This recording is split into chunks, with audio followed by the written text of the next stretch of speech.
And then another story that I want to talk about has to do more with what's going on in the United States domestically.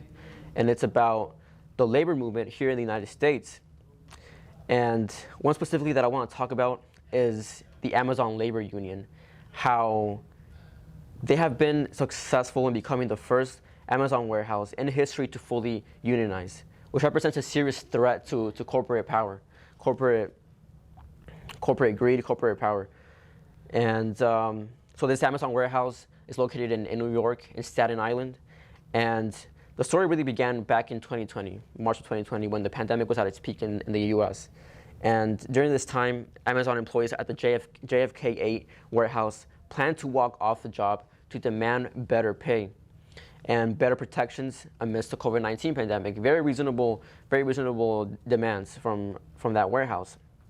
And Amazon was really not giving in. They weren't budging.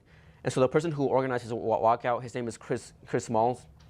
Amazon eventually fired him over very questionable grounds. And so once he was fired, Amazon kind of launched a smear campaign against him.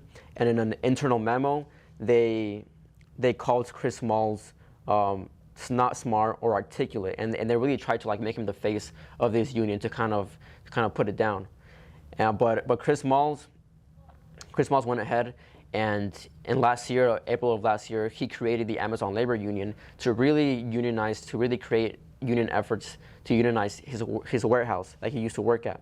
And so very recently, a couple weeks ago, they won a vote to unionize his warehouse by a significant margin, like over 10% of the vote was in his favor. The margin was like 10% wide from those who opposed it.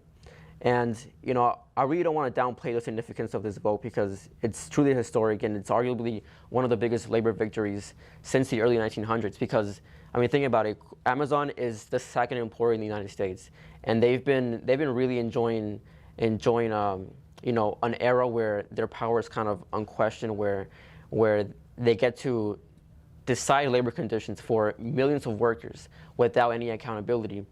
And this union finally poses a threat to them, a threat to certain abuses that they have been accused of.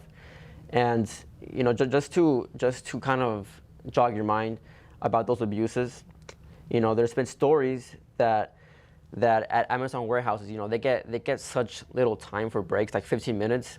That sometimes, when they go to a bathroom break, let's say, it might take them like over 10 minutes to walk from and across, right, to the bathroom. And by the time they might get back to their post, then they might be out of time. And Amazon penalizes them for doing so, for going over like a minute from their break time. And they're so heavily surveilled. They have their phones that they have to constantly be checking into. They have to, when they go off task, they have to tell the phone, like, all right, I'm off task. And if you go beyond a certain time limit, again, you're penalized, and you can even be fired because of that. As for delivery drivers, I'm sure you've heard of the stories that many of them would resort to peeing and defecating in bags to make the deliveries on time. And Amazon, when those allegations came to light, they were infuriated, but they were denying them. They were denying them publicly and trying to belittle the matter.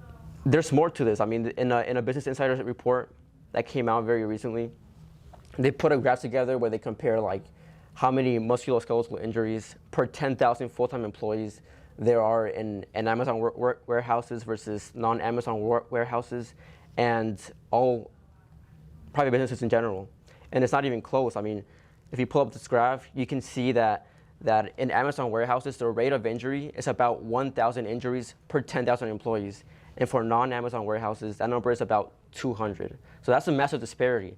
That's huge. You can't just chalk it up to different business practices or I don't know, you really can't explain that difference based on something that isn't nefarious, And it just goes to show that the unfair treatment that Amazon workers are put under. I'm hoping that this will set off a chain reaction of sorts, where more and more warehouses unionize and they can really challenge Amazon's power and demand fairer treatment of their workers and instead of treating them like bolts in a machine, treat them as actual people with dignity. And I don't think that's much to ask for. But yeah.